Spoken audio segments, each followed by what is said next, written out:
fellow diamond painting addicts, and welcome back to Diamond Painting Anonymous. I'm Daphne, and I'm here today for this week's WIP and Chat. If you're new here, welcome. If you're not new here, welcome back. WIP, W-I-P, stands for Work in Progress, and this is mine. You are welcome and encouraged to go grab whatever you are working on and work alongside while I chat, or alternatively, you can treat this as a podcast and just listen while I chat. Either way, yeah, I'm just gonna jump in. But first, some context here. The sun is kind of going in and out, and that is because I am currently in Canada at my brother-in-law's cottage. I don't know if you can see the lobster boat out there on the water. And yeah, that's where I get to diamond paint today. So I'm going to set things up, zoom in to where I'm going to be working, and I will be right back. Don't go anywhere. All right, let me start my timer and grab some drills, and away we go. Hopefully my camera, my phone camera, will be hold up for long enough for my chat. Okay, so let me pick some drills here. Gosh, so many things to share. By the time you guys see this, we will be back from our trip to Canada. So this is a bit of a weird YouTube thing where I'm filming this before we're back, but you won't see it until after we're back. We took our trip to Canada to complete our what they call soft landing. We flew to Maine, to Bangor, and then crossed the border from there. Our trip here was not great. We ended up leaving late from home because our first stop was in Denver, and Denver was having some storms, so they closed the airport. No one was allowed to land, so they wouldn't even let us take off until everything was open again, which meant that we did not leave until like 45 minutes after we were supposed to have taken off, and we only had an hour layover in Denver. So it was a mad scramble, not just for us, but pretty much everyone on our plane to make their connections. So, I mean, we literally were all, you know what it's like trying to get off the plane. Everybody is trying to get off the plane first, and you just end up standing there forever. Yeah, so it was a mad dash. We did make it. We were the last ones on the plane. Got there and they're like, we're about to close boarding, you gotta hurry up. So we hustle on the plane, get to our seats, and as we're buckling in and we made it, they announce, oh, we're going to delay your flight by 10 minutes because we have people who need to make your connection. Well, great. So we could have hustled a little less, and then that flight was not a good time. The row behind us was a mom. She had a baby and two kids who looked like they were under 3. All the children did was, well, first, when they were sitting down, because we were supposed to all be seatbelted in before we took off, they were flipping the tray tables up and down and banging on them and jumping and making noise and just generally annoying everyone on the plane.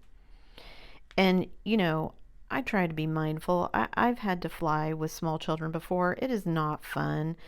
I flew when my daughter was only 18 months old. When their ears, start to pop, they can't help it.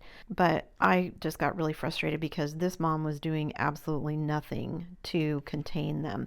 They got out of their seat belts. They were jumping up and down on their seats.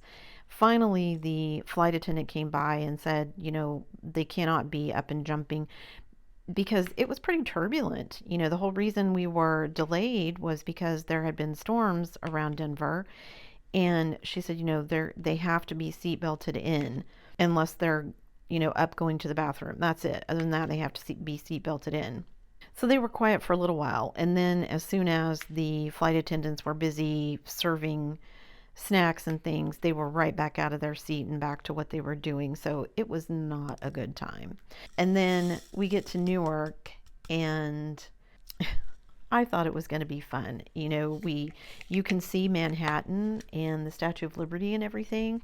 So I'm pointing it out to my youngest. Look, there's the Statue of Liberty. He was underwhelmed, to say the least, seeing it from the air. And I'm like, I'm sure it's more impressive if you see it from, up close or whatever.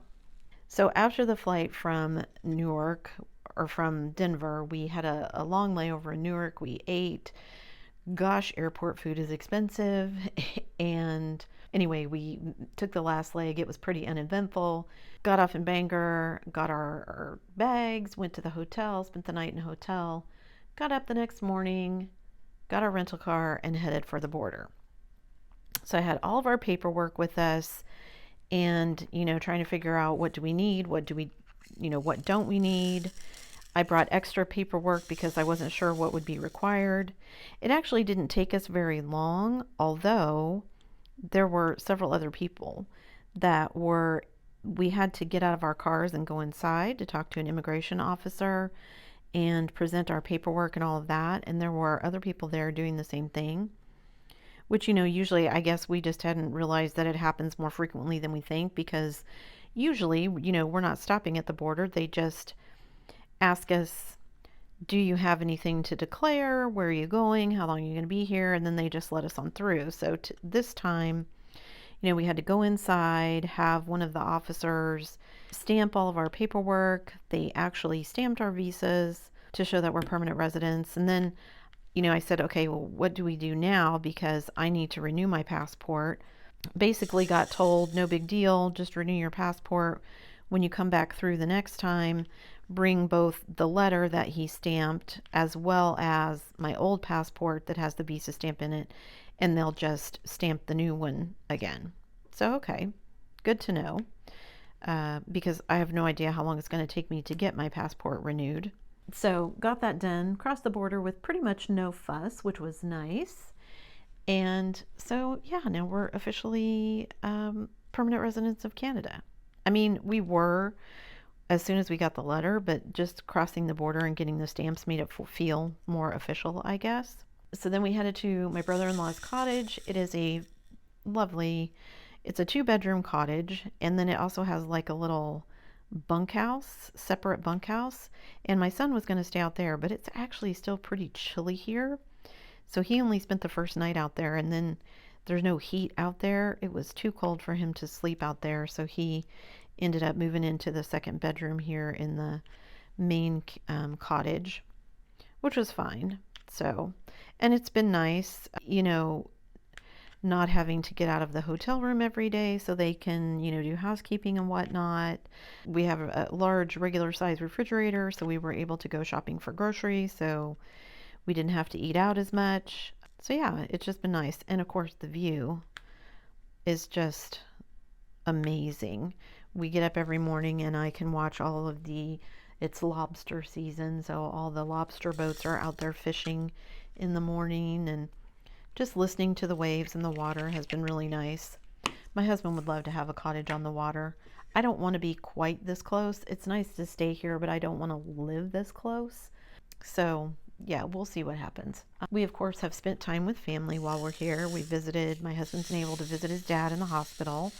So he's been doing that. His dad is doing really well.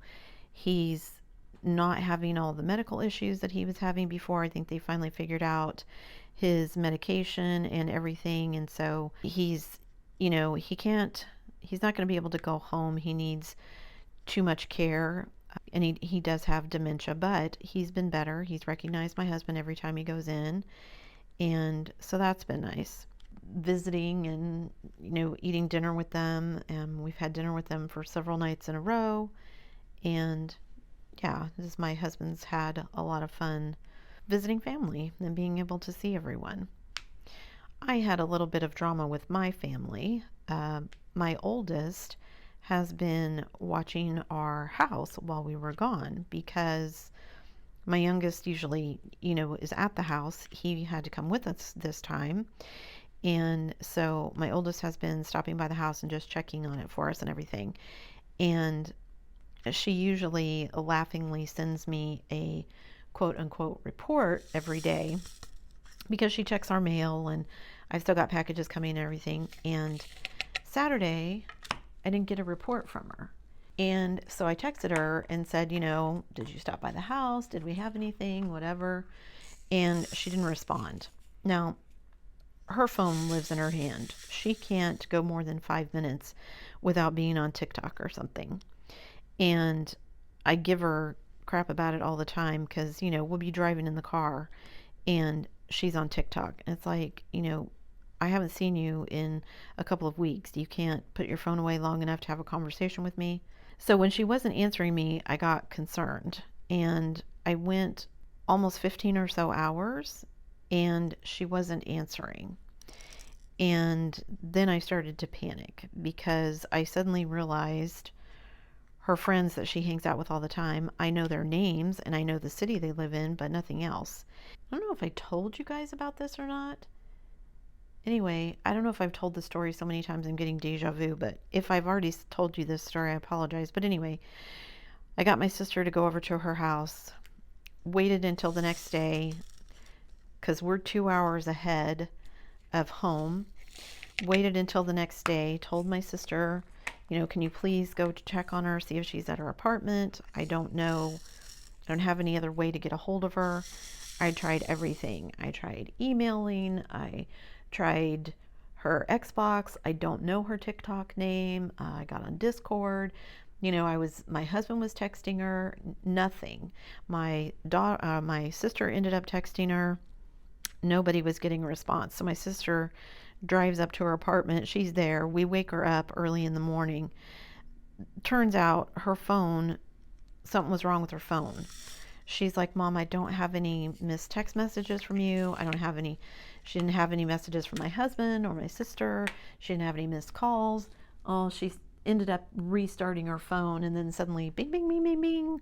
All of these messages start coming through. She hadn't realized she had sent her report to me. She had texted it, but it hadn't completed sending. Something was wrong with her phone and it didn't go through and she hadn't realized it. And so the next day was Mother's Day and she spent the next day texting me every couple of hours, which was nice for Mother's Day. And, you know, I told her, I said, you don't have to text me every couple of hours. I was just worried. But I got the names and phone numbers for her friends so that if I have an issue, I have a way to get a hold of them. So, but yeah, it was just kind of scary, you know, knowing that I'm this far away and I didn't really have any way to check on her, and definitely something I'm going to have to think about when we head back home and figure out, you know, what we can do. I mean, I'm assuming, and I've told her, I think once we are living up here, I'm going to want to like FaceTime, Zoom, Skype, whatever with her so that I can see her. But also with the time difference and stuff, I don't know how that will go. So yeah, we'll just have to see. But it was not a fun day before Mother's Day. So yeah. Anyway, so on Mother's Day, she was actually texting me and every couple of hours, okay, I'm here now. Okay, I'm going to go do this. And it was nice, even if she felt bad that I was worried, and I was like, it's not really your fault. You know, she didn't realize that her phone wasn't working, but it was a nice Mother's Day that she contacted me that many times, even if it wasn't really necessary. Oh, I forgot to say this is my regular life, but I think you guys got that. I'll get into my diamond painting life here in a minute. So as I sit here diamond painting, looking out the window at all the lobster boats, after the horrible flight from Denver to Newark, I told my husband we need to upgrade our seats. We were in the cheapest seats that you could get, and I said, you know, for my husband and I, we're both fairly short. It's, you know, the legroom is not an issue, but I mean, it was tight even for us. And my son is almost 6 feet, and I said, you know, for him, being squished in there, he was very uncomfortable. And so I said, you know, I want to get on and upgrade our seats to more legroom just to see if we can make him a little bit more comfortable. And my husband said, okay. So we logged into the airline app and looked at, it could be like $100 a seat to upgrade us. And I said, well, yes, I hate to spend the money, but I don't want another flight like the one we just had. So it's worth it. Let's just upgrade. So we upgraded the seats. So on the way back from Newark to Denver, we will have more legroom. Cool. So we got that done. And then as we were looking, he's, just because my husband is always just, well, let's see. He's like, well, on our other two legs, what would it be to upgrade to first class? Because we'd actually laughingly looked at upgrading to first class on that Denver flight, but they wanted like $1,000 plus a seat to upgrade. And I was like, yeah, there's no way we're doing that. We can't afford that. We were looking at the other flights from Bangor to Newark and then from Denver to home. And it was less to upgrade to first class for those seats than it was to upgrade to more legroom on the Denver flight, which seems nuts. I don't know if it's because they're smaller planes. I don't know if it's because typically those flights just don't have people who fly first class. But I said, you know what? I think everybody should get to fly first class at least once in their life. My husband and I have flown first class before for free, actually. When we were up here in 2020 and we ended up having to go early because of the pandemic, the guy at the airport, just everybody trying to change their flights, of course, and everybody in this big panic trying to get wherever they were going before everything closed down. And my husband was just nice to the guy and no problem, take your time, whatever you need to do. I'm not in a rush. We just need to get home. And the guy ended up upgrading us on all of our flights to first class for free because my husband didn't give him any grief. We flew first class. It was nice. It's nice to be one of the first people on and off the plane. Other than that, it's really not worth it, in my opinion. I mean, you get a lot of leg room, but we don't drink, so the alcohol is irrelevant to us. And, yes, the leg room is nice, but on most of the flights, it's just not worth the expense. But as cheap as it was, I was like, we can upgrade all of us to first class on both of these other flights for less than it's going to cost us to upgrade for more leg room on the Denver leg. Yeah, let's just do it. And then my youngest will be able to say that he's flown first class, which, not a lot of people can say. I'm still trying to figure out how on earth these airlines, decide their pricing, because it just doesn't seem to make any sense.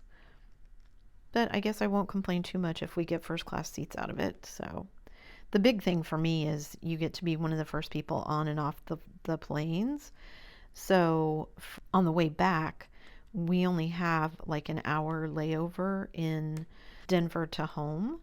So if, for any reason something happens and we get delayed or whatever, we'll be one of the first ones off the plane because we'll be right at the front of the plane. So hopefully that won't happen. Cross your fingers. But if it does, I'm glad to be heading home.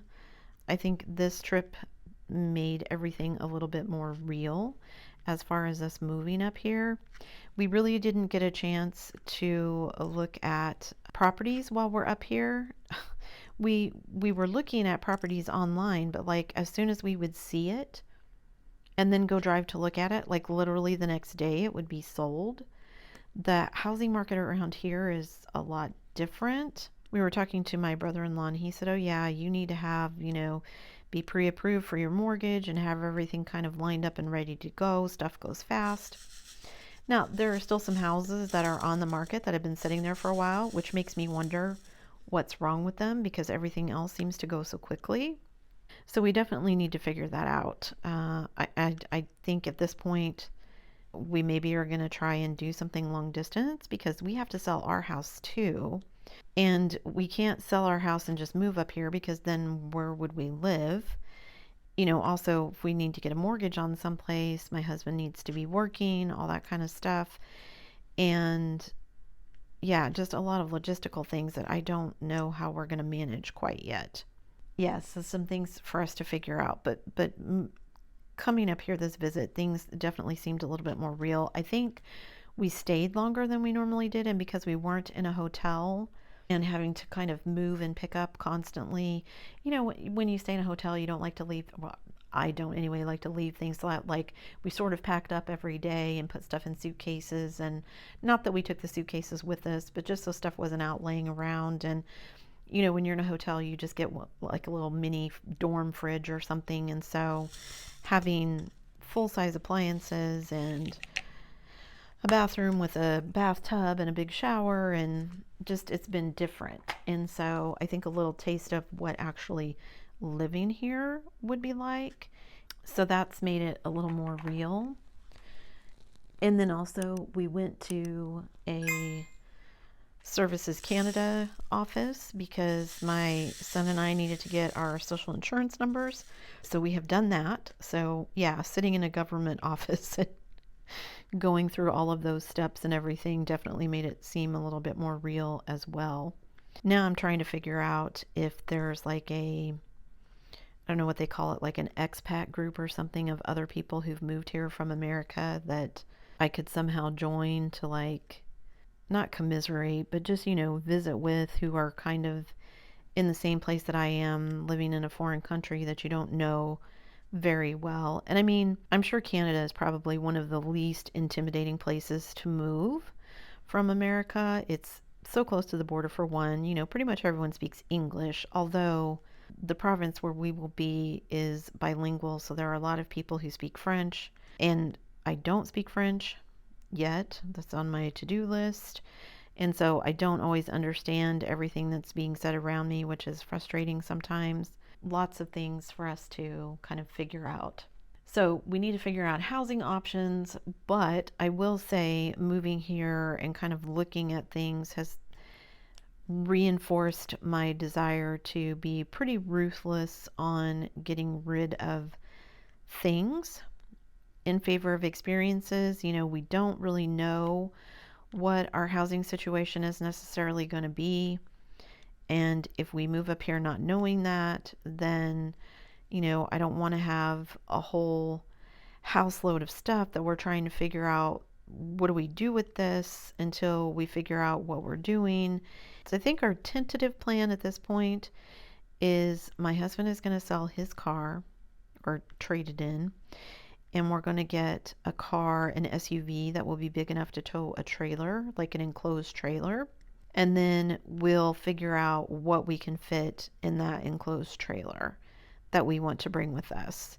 There are a couple of definite pieces of furniture that are coming with us, a few things that are maybes, and then lots of other things that are, I don't know yet. So as we start sorting through things, and, you know, once I get back home and I'm sorting through things and figure out what I'm going to do in that situation, all of that, still lots to be done. But like I've said before, I want to focus on experiences, not things. So the big thing the next step is to get home and renew my passport. We did finally this week get my daughters back. I paid for expedited, and it looks like it took like 5 to 6 weeks, even with expedited, for her to get it. So I will do that with mine, and then we'll see. My husband's family is already, you know, when are you guys coming back? Now that you've got the permanent residency, when are you moving here? And it's like, well, we don't.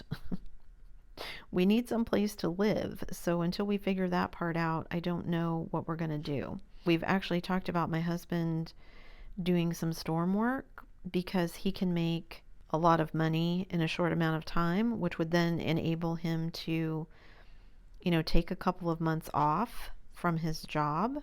Then we could come up here and kind of figure out the situation while we still had, you know, income, but he wasn't having to go to work every day. And we're so lucky with his job. You know, he has one of the strangest job situations that I've ever seen. You know, he has the ability to do that, to just say, okay, I've worked this storm, I've made, you know, enough money, I'm going to take a couple of months off. And the people he works with, you know, they do that sort of thing all the time, and he still has a job to come back to, which would not be how it works for anybody else. So we are lucky in that respect. But, you know, some of that is dependent on whether or not he gets any storm work, and so far that hasn't happened. So, which is fine. You know, we've got to go home and wait at least probably 6 weeks for me to get my passport renewed anyway, before we could come back viably. You know, also debating, I think probably the next time we come back, it will just be me and my husband, and we'll leave my youngest at home. Because, I mean, honestly, he was completely bored on this trip. Mom, we've stayed too long. We could have done what we needed to do in like 5 days and then gone home. And, I'm like, yes, but, my husband wanted to see his family and visit his dad. And, we didn't want to come up here for just a quick visit for that reason. And, we didn't know how long it was going to take us to do everything else. We thought we'd do some house hunting, although it didn't turn out that way. I mean, we did do some looking online, but like I said, we didn't actually go see any houses. Yeah, I think it just ended up it was a lot more of us kind of sitting around the cottage and just enjoying, being here, which is fine for my husband and I, but was boring for my son. So I think, yeah, next time when we come specifically, hopefully we'll be able to say, yes, we're looking for housing, and maybe we'll leave him behind so that he isn't quite so bored. Okay, so that's everything on my diamond painting life. And I don't know if you guys can hear him, but I can see there's 3 or 4 lobster boats out in the water now, kind of moving. I'll see if I can get some pictures after I get done filming, but it has been nice to just sit here and kind of look out on the water and watch the boats, and haven't seen anything other than the boats and the seagulls chasing the boats, but On to my diamond painting update, because that was a long life update, you guys, so many things. Okay, diamond painting update, what is going on? Guys, this is Whip and Chat 104, which means I have officially completed 2 entire years of Whip and Chats, which is crazy to me because, I think I've said before, I wasn't even sure that I would make it 1 year. I wasn't even sure I'd make it 1 month. When I first started doing these, I just thought, oh, my life is kind of boring. Who's going to want to listen to, what's going on in my world? And thankfully, you lovely people do. I don't think my life is all that exciting, but I'm happy to have a place to share. And, you guys give me feedback when I'm feeling down and when I don't know what to do. Everybody's got helpful suggestions, or at least encouragement if they don't have a helpful suggestion. So yeah, just a huge thank you to you guys, because I wouldn't have done these and continued to do them if I didn't think they were valuable, and they're valuable to me because of you. So thank you. Huge thank you to everybody who listens, subscribes, all the things. Okay, so yeah, 2 years, that blows my mind. And like I said, I didn't think I would make it very far when I first started doing them, but they've really become one of my favorite videos to do. Not only because I get some nice diamond painting in, but also because I get to kind of like just chat with you guys about this is going on and what would you do in this situation, or has anybody had this situation or whatever, and it's nice. Okay, so what else? I have to confess, last Saturday I broke. I try not to look at Diamond Art Club's new releases because I've been trying not to buy. I'm trying to work my way through my stash, and so I'm like, okay, don't even look because you'll be tempted. Just kind of ignore it. But every once in a while they'll sneak onto my Instagram feed and catch me unaware. And this last weekend I saw the Benedict Blue, and it was just such pretty colors and such a pretty image. The symmetry of it and everything, I just instantly was like, oh, I want that one. So I got it. So I have that one and one other kit that I ordered last Saturday. The other kit was not a new release, but got to get that free shipping, right? That's why I try to avoid it, because I always end up doing that. It's like I don't want to just buy this one because then I'm not going to get free shipping. If I'm going to buy one, I might as well make it worth my while and get more than one, right? Probably not the smartest thing, which is why I try to avoid it. But I will say, I think I did buy some budget kits on Amazon that I'll be sharing with you guys here shortly. And I think other than that, that's all the money I've spent so far this month. So hopefully I will be pretty well under budget for the month of May. Everything I can save now as far as my budget goes means that's stuff that I can spend when I get to Black Friday and they have all of their really big sales, so we'll see. Also, I gotta admit there's been last week and this week there have been a couple of dreamer designs that I thought were super cute, kind of Dean Russo style. I don't think it's Dean Russo, but it might be. That kind of style, there's like a kitten in a teacup, and then there was one that was like a sun.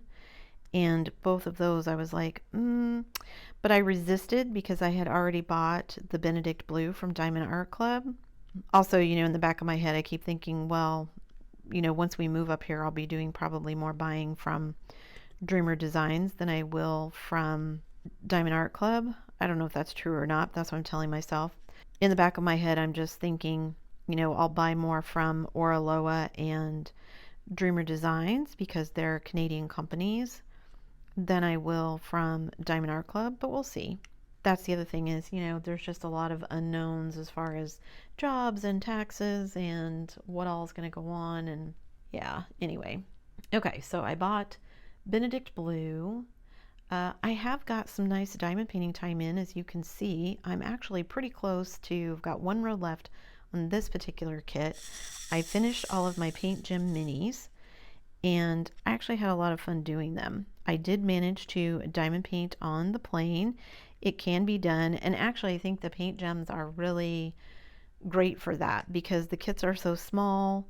I got a couple of helpful suggestions for doing them, but I think they turned out really well. I did have the black drills were trashier than I would have liked, but most of the rest of them were fine, and they did fit together nicely, and I think they all turned out really well. So once I get back home in my regular filming space, I will be sharing the finish of all of those with you guys. I know I've had a couple people tell me they've had some bad experiences, but I enjoyed mine, and I didn't have any big issues with them. So I'm really looking forward to, I have the rainbow set that I'm planning to do for Pride, and I have the doggo set that I may do for DP for Pets, which is coming up next month. I just enjoyed them. I don't know that I will go out and try and get every single kit, but we'll see.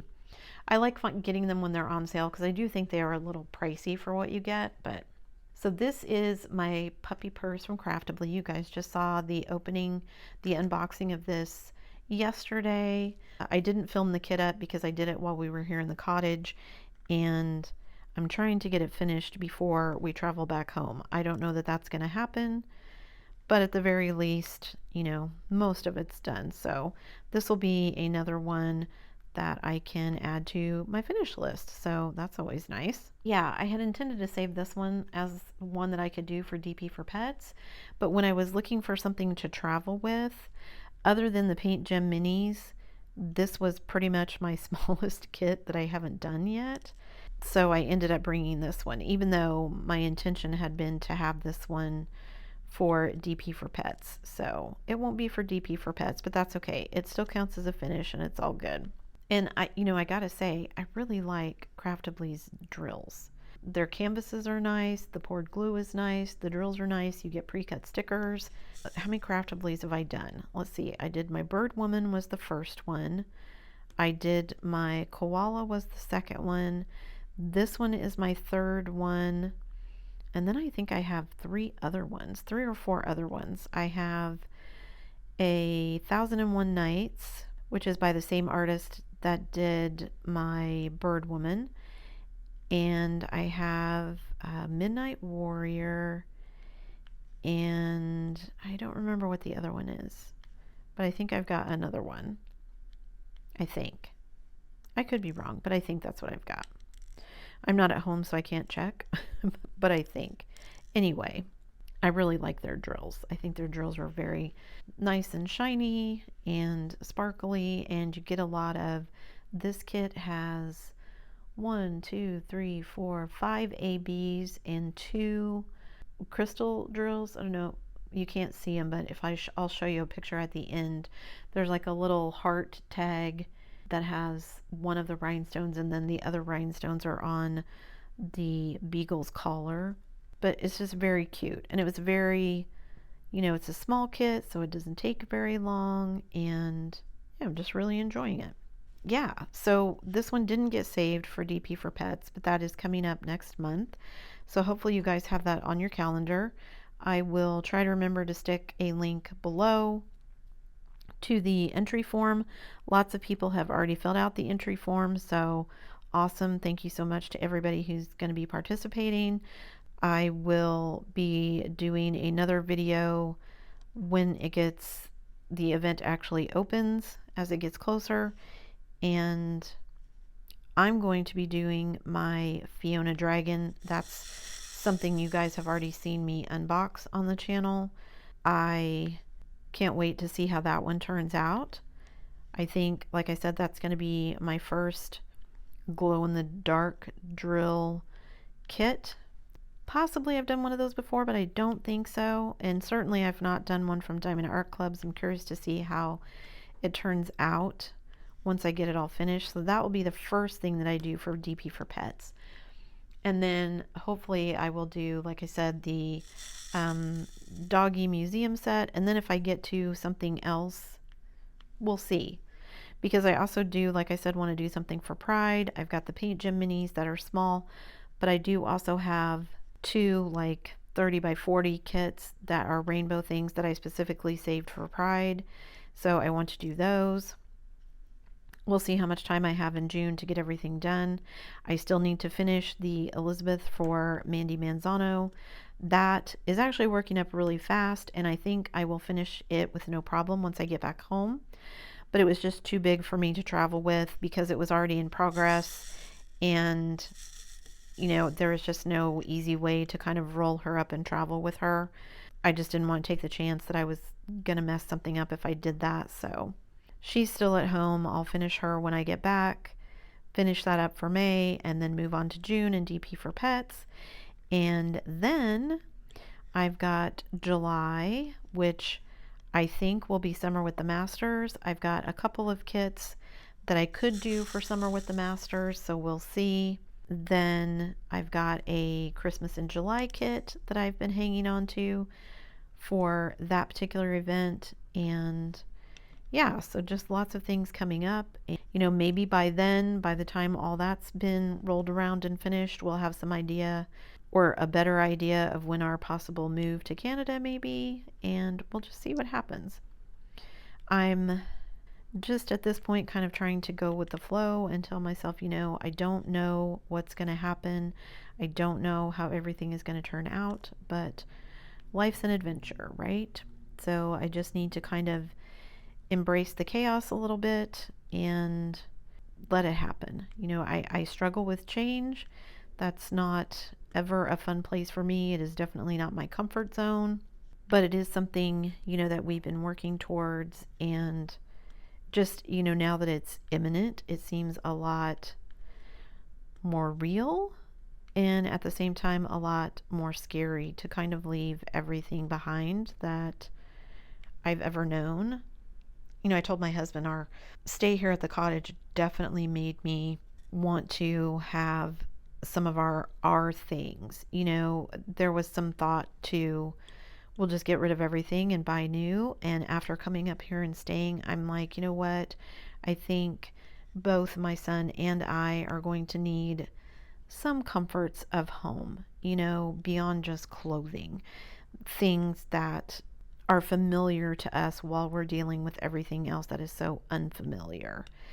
It's different for my husband. He grew up here, so for him this is moving back home versus for us it being a move away from home. And I mean, he's already done that. He did that when he moved to the States with us, but it was different. When he moved, I had a house that he just moved into. We had vehicles. My life was kind of already set up, and he just sort of assimilated himself into that versus us kind of all having to start from scratch because he's not been here either. So yeah, just it'll be interesting to see what happens and how we get along and what we decide to do and all of that. So anyway, I am working hard to try and finish this one I have not, I gotta say, so far this year, I have really enjoyed my diamond painting so much more than I enjoyed it last year. And that's not to say that I didn't enjoy it last year. I did. But I think this year I've been much more cognizant of giving myself kind of the room to, if I don't meet my goals exactly, that's okay as long as I'm making progress. And, you know, like I wanted to save this one for DP for Pets. It ended up working out better for me to do something else. I'm still having a ton of fun working on the kit, not the least of which because I am sitting in a cottage in Canada doing it, but still enjoying the kit. So I've zoomed out a bit here and you can see what I've got done. I've got most of his ear done. You can see the dog's little nose and muzzle here, and you can see the collar, and you can see over here the rhinestones for the little heart, and then the other rhinestones are here in the collar. Haven't finished his face yet, but we'll get there soon. So anyway, that is my whip and chat for this week, you guys. I can hear the boat. Let me see if I can find it for you guys. I don't know if you can see it. Let me zoom it. There it is. There's the lobster boat out on the water. There's the breakwater where you can go down to the beach. There's a little path down there. But anyway, yeah, just, it's a nice view. I just personally don't want to live this close to the water. Although I'm sure during the summer when it's a little bit warmer, it's been a little cool here. My brother-in-law doesn't usually open it up this soon. All right, guys, I think that's it for me. Thanks so much for joining me today. I hope you got something done on your whip. Before you leave, guys, don't forget to do all the things. If you like this video, give it a thumbs up. Hit that subscribe button if you haven't already, and hit that bell notification icon so that you can be informed of future uploads. And as always, guys, thanks so much for watching.